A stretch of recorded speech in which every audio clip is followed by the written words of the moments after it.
Korang pernah terfikir tak sepatutnya waktu berbuka itulah paling tenang pada kita? Korang pernah terfikir tak sepatutnya solat maghrib itu adalah solat dalam keadaan diri kita yang tidak terlalu kenyang dan selesa dan bertenaga dan ingin menyelesaikan dulu perintah Tuhan? Kalau korang pernah terfikir dan korang tahu tak kenapa selama ni kita tak dapat dua keadaan benda tu, tenang ketika berbuka dan ketika solat maghrib tu kita selesa dan dalam keadaan yang tidak sendat.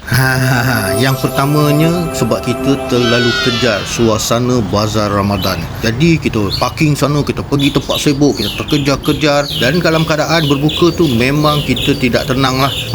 Mungkin melepaskan kemarahan sedikit pada anak. Kau kenapa tu tak siap lagi tu? Kenapa tak siap lagi? Macam itu. Yang keduanya, ketika berbuka tu kita makan sekali ada, sekali boleh isi kita makan dan akhirnya kita rasa berat nak solat maghrib. Sepatutnya kita makan sekadar untuk berbuka dulu, kemudian kita menunaikan solat maghrib, kemudian barulah selepas itu kita makan untuk kenyang.